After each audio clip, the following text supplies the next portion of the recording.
A warm welcome to TBC News, our top stories. At 61, Tanzania remains a shining beacon of union.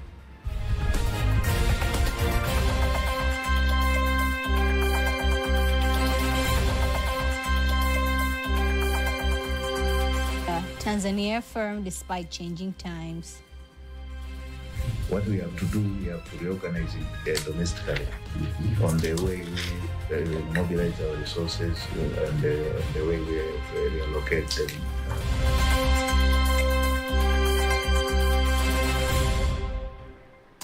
Good evening. I am Teddy Mparanyanga. You can also follow us live via YouTube channel TBC Online, and also get all the latest news through your Instagram, Facebook, and X pages at TBC Online. The Minister of State, Vice President's Office, Union Affairs and Environment says so far the government has already resolved 22 continuous union issues out of the 25, with 4 remaining pending. Minister Masauni made the remarks during their special forum to mark the 61st anniversary of the union, insisting that the 3 remaining issues are in the process of being solved. Here's a report by Ismail Buguda, read by Kankima Gumoda. It is a special forum to mark the 61st anniversary of the union, involving students, politicians, and government leaders. According to the 2022 Population and Housing Census, only 6% of Tanzanians over the age of 60, indicating that they were the ones who witnessed the formulation of the union. The Minister of State in the Vice President's Office for Union Affairs and the environmental engineer Hamad Masauni explains further on the contentious union issues. Recognizing these challenges of poor understanding, especially for the youth, the ministry has decided to come up with special programs in providing education to the entire community. During the forum, Minister Masauni makes it clear the arguments of the union. We have had 25 continuous union issues, and now we have only 3 continuous issues left, and they are still in various stages of resolution. The history of the establishment of the union is also highlighted. The negotiations that led to the unification of Tanzania were held in great secrecy due to the realities of the time. Then the responsibility of every Tanzanian to protect the union is equally emphasized. The truth has been distorted, and now it is our duty to remove that distortions. Ulinzi wa Tanzania ni wa kila Mtanzania. The responsibility of defense is ours. Let us not allow foreigners to use us in distorting our peace. The Minister of Finance, Dr. Mwigulu Nchemba, says Tanzania is prepared to counteract recent changes of the U.S. foreign policies regarding aid to African countries by capitalizing on its own resources to generate revenue. Here are more details. Dr. Nchemba made the remarks when he met and held talks with the Managing Director for Africa of the International Monetary Fund, IMF, Dr. Adrian Obese, on the sidelines of the IMF and World Bank summer meetings being held in Washington, D.C. in the United States. As African countries, Tanzania in particular, we cannot let our development vision be disrupted by a foreign policy of another country. What we have to do, we have to reorganize it domestically on the way we mobilize our resources and the way we reallocate them based on our priorities. The Deputy Minister of State, President's Office, Planning and Investment, Stanlas Nyongo, says the government has completed the new National Development Vision 2050, which lays the foundation for enhancing the country's ability to be self-reliant. We have a transformative sectors which we think that if we can concentrate on that and if we can put more imports on that, it can boost our economy. Another thing is to invest more in drive sectors like technology, infrastructures, environmental protections and other things.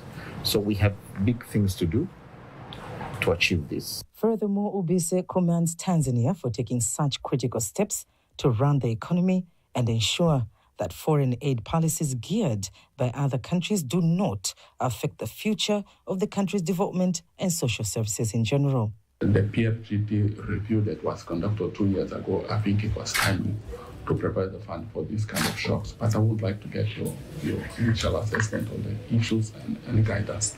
And of course, during our discussion this week, even during the constituency meeting, the ACG and the other events, of course, the issue of tariffs will be undertaken. IMF continues to explore best ways to help various African countries set up policies and establish the ability to withstand any crisis posed by changes of policies of other countries through various programs managed by the organization. More than 300 participants from 200 countries are expected to participate in the second International Food Tourism Forum, which is said to shape food markets and the country's economy through innovative local foods. Here are more details.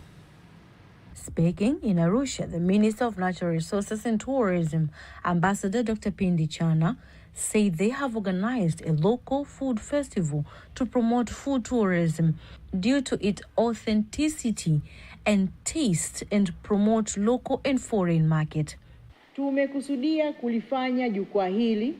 We intend to make this an international platform, a historic regional event where we will have the opportunity to showcase the richness of our indigenous cuisines, which comes from all over 120 ethnic groups in Tanzania. She further says food tourism will increase the scope of economic diplomacy. Tanzania ni miongoni mwa mataifa yanayoongoza kwa urithi wa kipekee. Tanzania is among the leading nations with a unique heritage of traditional cuisines reflecting our culture, history and wealth of the resources. This platform will be a specific part of promoting food tourism, thereby increasing the scope of tourism ideas in the country, enabling tourists to stay longer in the country when they come to explore.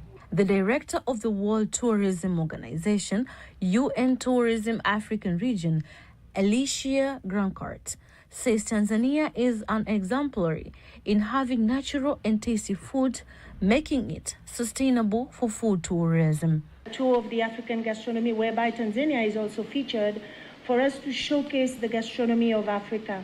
So this is our chance once again right here to show what we have to offer, not just from Tanzania, but from the continent itself. And today I'm happy to hear that you will be showcasing the gastronomy of the region to us. So, Antonia Kivaria, TBC News. International Mother Earth Day, which is celebrated every year on the 22nd of April, is a day set aside to raise awareness about environmental issues and to promote respect and responsibility for the planet. The term Mother Earth reflects the idea that the planet nurtures and sustains life just like a mother. The day is meant to show the urgent need to protect ecosystems, fight climate change, and preserve biodiversity. Since resuming office, President Samia Suluhu Hassan has been making efforts and strides in ensuring environmental protection and climate change mitigation. Faithan Gaga takes us through the story of Tanzania's environmental resilience. I call on your partners to join us with a pledge to move from announcements to actions. Since assuming office, President Samia Suluhu Hassan has ushered in a new chapter, one that not only emphasizes economic recovery, but also environmental restoration. She has emerged as an advocate for climate action, both within Tanzania and on the global stage. Under President Samia's leadership, Tanzania has reinvigorated national tree planting campaigns with a goal to plant millions of trees annually. The initiative is more than symbolic. It's about restoring degraded land, fighting desertification, and preserving water catchments. In Tanzania, Global Center on Adaptation is working with our partners to bring innovative adaptation solutions for green infrastructure and to design financial instruments to unlock much needed climate finance. I can confirm that African Adaptation Acceleration Program is working well in our part. Recognizing the health and environmental hazards of traditional cooking methods, President Samia Suluhu Hassan launched the National Clean Cooking Energy Strategy in 2024. The goal, to ensure 80% of Tanzanians use clean cooking energy by 2034, reducing deforestation and improving public health. On the international stage, President Samia has made climate a diplomatic priority, advocating for climate financing for developing nations while locally encouraging a shift towards clean energy, including solar and hydropower expansion. With unfulfilled climate finance pledges, and that we are facing graver climatic-related disasters, it may not be visible in the future to solely rely on public financing. But we have had former Great Britain Prime Minister, Mr. Cameron, saying the needs are now. Everything is happening now, so we need funding now. Tanzania's dedication is evident in its financial commitments. The nation allocates over 5% of its GDP annually to combat environmental degradation. In 2024, the IMF approved over $900 million to support Tanzania's climate initiatives and budget, acknowledging the country's robust economic reforms and resilience. Through visionary leadership and unwavering commitment, President Samia Suluhu Hassan is steering Tanzania towards a sustainable future, setting a precedent for climate action in Africa and beyond. Faida Ngaga, TBC News. 2 Tanzanian leather companies are set to participate in the upcoming Africa Sourcing and Fashion Week, set to take place from April 24th to the 26th and 25th in Nairobi, Kenya. This comes following the European Union-funded East African Community Market Access Upgrade Program, helping to unlock the country's full economic potential in various sectors, including the leather industry, where the International Trade Center is implementing the project in collaboration with the EAC Secretariat and national partners in the recipient countries. Speaking with TBC, one of the beneficiaries of the program from Faye Fashion Leather Industry, Gregory Mlai, says the project has been a catalyst in improving their products and opportunities to new markets. We are going also to get exposed to international market buyers and also to cutting-edge technology on fashion and leather industry, and also to participate on various conferences that will be going on together with this event, and give us the opportunity to do B2B, business-to-business interactions with other international key players on the sector. And this opportunity is very important for us as we are going to show the potential we have in leather crafting in Africa. The 2 companies will join a regional delegation of 17 leather businesses in footwear and accessories from Tanzania, Kenya, Uganda, and South Sudan, availing new opportunities for business development and industry exposure on an international scale. The program intervention spans Tanzania mainland and Zanzibar, targeting micro, small, and medium enterprises working to strengthen value addition, improve market access, and build the capacity in key value chains, including leather, avocado, coffee, packaging, and spices. And on to the next news. The Managing Director of the University of Dar es Salaam Computing Center, Letitia Ndongole, says AI does not take over human jobs, rather helps to boost operational efficiency amongst individuals. Ndongole made the remarks during a dialogue aiming to explore the power of generative AI, which was held in Dar es Salaam. Peter Mganga has more. Recently, artificial intelligence has been hailed as the ultimate catalyst in propelling an incredible growth of companies across the globe. This data-driven technology continues to help many to automate their slow manual processes and scale up their day-to-day operations at an increasingly rapid pace. As we have seen, our theme, it's AI or die. So this theme, it's basically expressing or explaining how Tanzania should also embrace technology to ensure that we leverage on technology, but all the emerging technology cutting across. So we as UCC, being the pioneer of technology here in Tanzania and even beyond, partnering with the Bright Mind agents from Sweden under Mr. Alexander Morad, we have seen the importance of these emerging technology, particularly artificial intelligence. On the other hand, the key speaker of the dialogue, Alexandra Morad, says the use of artificial intelligence technology is imperative in today's world of technology. One of the biggest problems I've seen when I travel around the world, especially here in Africa, is a lot of people are concerned about the lack of jobs here, right? But the world is global, and with AI, it becomes local. So you don't have to compete with people in Tanzania.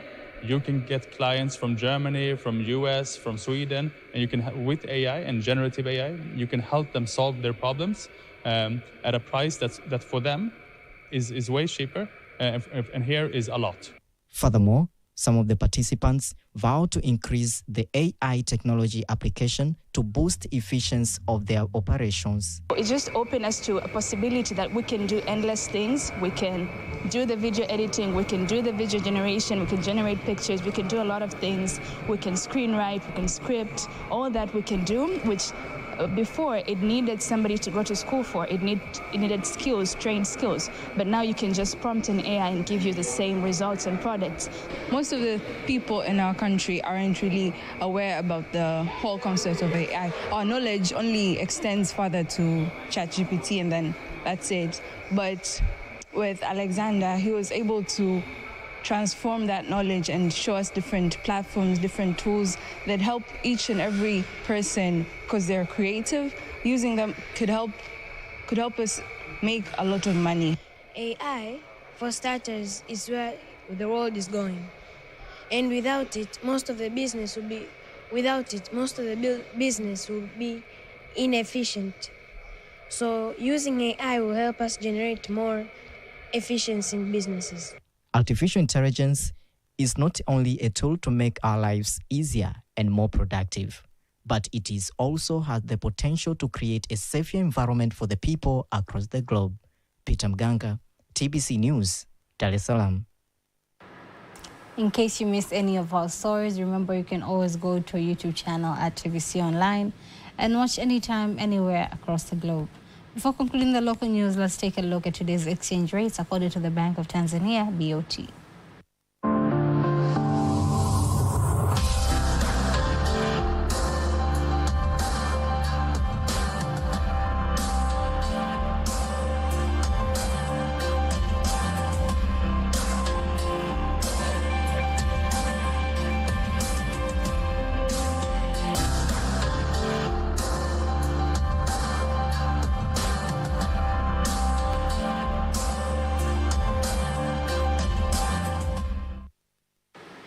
Don't miss TBC News every weekday to know all the latest in exchange rates. Sports news up next.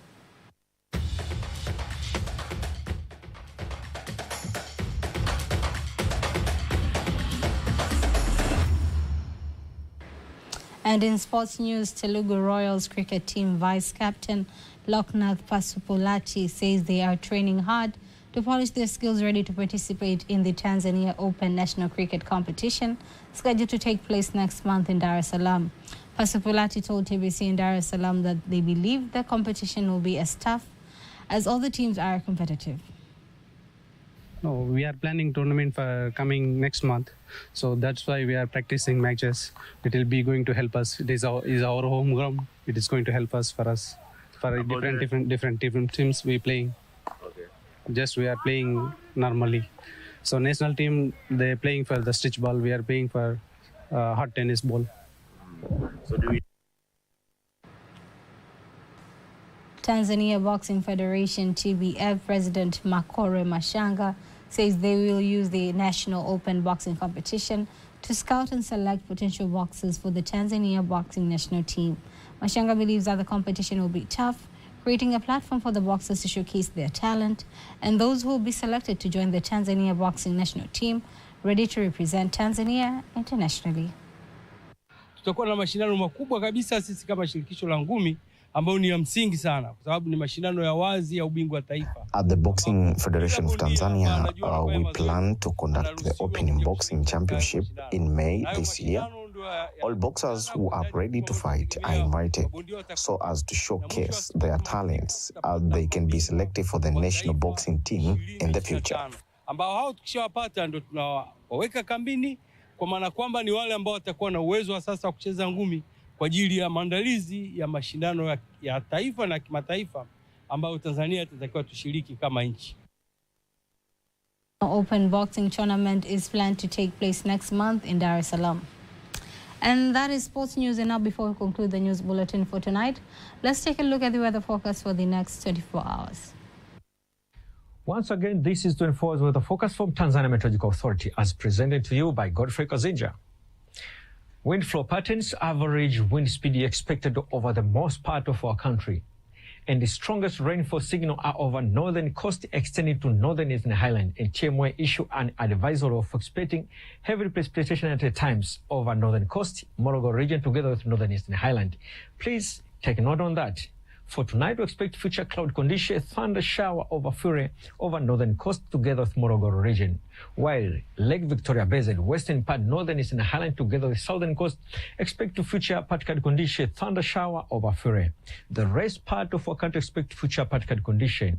For tomorrow, expect future cloud condition, thunder shower over Samori and sun interval over the northern coast together with Morogoro region, while northern Eastern Highland expect future cloud condition, thunder shower over Fury and sun interval.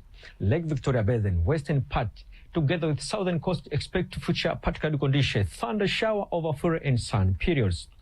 Southern Western Highland together with Rovuma region expect future particle condition, rain shower over Fury and sun period. Singida and Dodoma region expect future particle condition and long sun period. Let's have a look for the 4 days weather forecast for some part of our country, starting from the day after tomorrow. For Dar es Salaam, expect future thunder shower over Fury for 24th and 25th. While Dodoma for 24th, expect future light rain shower. Mbeya expect future light rain shower for 24th and 25th. Mwanza expect future thunder shower over Fury in sun period. For Kilimanjaro region, 24th and 25th, 24th expect future thunder shower, while 25th expect future rain shower. Morogoro expect future thunder shower for 24th and 25th, while 26th and 27th expect future rain shower. Arusha expect future thunder shower for 24th, while 25th expect future rain shower. We thank you for watching us and have a good night. Marks the end of our news bulletin for tonight. Do not miss our next bulletin in Kiswahili at 11 p.m. On behalf of the whole team, I am Teddy Mparanyanga. Have a lovely, lovely night.